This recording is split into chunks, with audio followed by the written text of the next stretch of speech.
प्रधानमंत्री नरेंद्र मोदी के 11 साल के कार्यकाल को दीपक प्रकाश ने सेवा, सुशासन और गरीब कल्याणकारी बताया। भाजपा के राज्यसभा सांसद सह पूर्व प्रदेश अध्यक्ष दीपक प्रकाश गुरुवार को गिरिडीह पहुंचे। इस दौरान उन्होंने परिसदन भवन में एक प्रेस वार्ता किया। इस प्रेस वार्ता का मुख्य उद्देश्य प्रधानमंत्री नरेंद्र मोदी के 11 साल के कार्यकाल को पूरा करने पर आधारित था। इस मौके पर नरेंद्र मोदी के 11 साल के कार्यकाल को सेवा, सुशासन और गरीब कल्याणकारी बताया। विकास को लेकर प्रधानमंत्री ने गरीब किसान, महिला, युवा और यहाँ के छोटे छोटे कारीगरों के लिए कई विकास के कार्य किए। प्रधानमंत्री ने आयुष्मान भारत योजना, उज्ज्वला योजना, किसान समृद्धि योजना, राशन वितरण, विश्वकर्मा योजना जैसे कई योजनाओं को चलाकर देशवासियों को समर्पित किया। गरीब कल्याण, सेवा और सुशासन। और कैसे समय में जब भारत अपने आज़ादी का अमृत काल मना रहा है,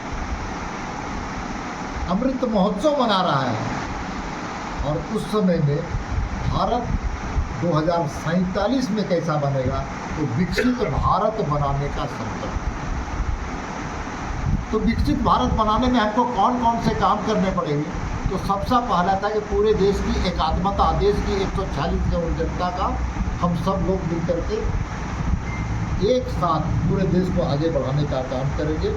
इसीलिए सबका साथ, सबका विकास और सबका विश्वास, सबका प्रयास, ये भाव लेकर के सरकार ने काम किया।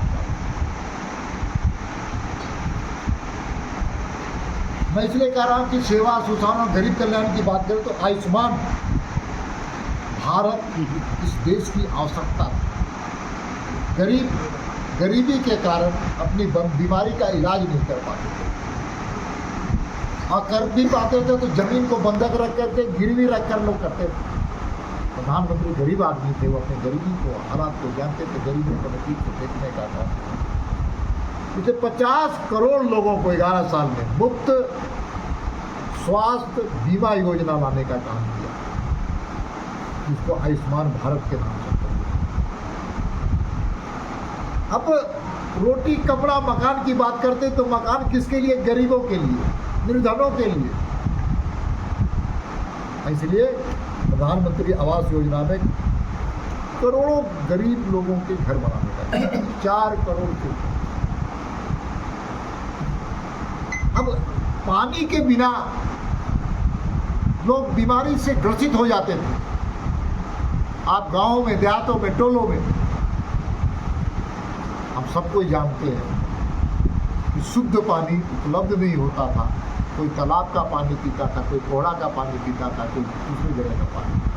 इसलिए प्रधानमंत्री ने संकल्प किया, जल जीवन मिशन के माध्यम से हर घर जल, नल के माध्यम से। ये अलग बात है कि पूरे देश में सबसे ज़्यादा विफलता इस योजना की हुई, उस विफल राज्य का नाम झारखंड।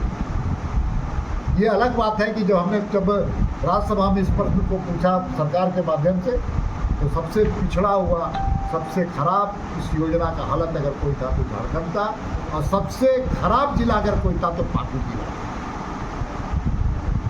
भ्रष्टाचार, ये बातें अलग है, आज मैं बहुत ज़्यादा उल्लेख नहीं करना चाहता हूँ, लेकिन ये भ्रष्टाचार की बलि में चढ़ाने का काम किया। अगर जाँच हो तो कई सफ़ेद पोस्ट चेहरे भी, कई राजनीतिक भी और कई अफसर भी रांची के होटवार की जेल में हुआ है। भारत सरकार पैसे भेजती है, इस पैसे का यहाँ पर अंतर्पात किया गया है। अब उज्ज्वला योजना के माध्यम से हम 10 करोड़ से ऊपर लोगों को, किसके यहाँ? उन बहनों के यहाँ जो दमे की शिकार हो जाती थी, उन माताओं के घर में पहुंचाने का काम किया, जिसने कल्पना में नहीं सोचा था कि गैस के घर के माध्यम से हम अपने पति और बाल बच्चों को, अपने पोता नाती को हम गैस के माध्यम से लोगों का भोजन बना सकते हैं। 10 crore.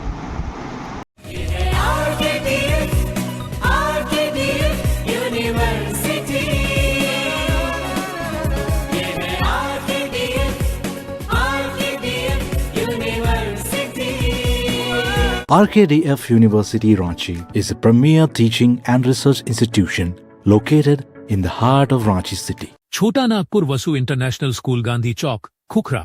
Giridih, an English medium co-educational CBSE pattern, run and managed by Chota Nagpur Development Society Ranchi, a unit of Chota Nagpur Public School Ranchi। नामांकन के लिए दिए गए नंबरों पर आज ही संपर्क करें। लड़का एवं लड़कियों के लिए छात्रावास की सुविधाएं उपलब्ध है। बेहतर शिक्षा के साथ साथ खेल कूद एवं अन्य कौशल प्रशिक्षण तथा बच्चों का समग्र विकास। देर न करें, नामांकन के लिए आज ही संपर्क करें। हेड ऑफिस, छोटा Nagpur public school Ranchi, PhD बूटी रोड, रांची। कॉन्टैक्ट नंबर 9835936571 और 77968996। देर न करें, आज ही संपर्क करें और अपने बच्चे के भविष्य को उज्जवल बनाएं।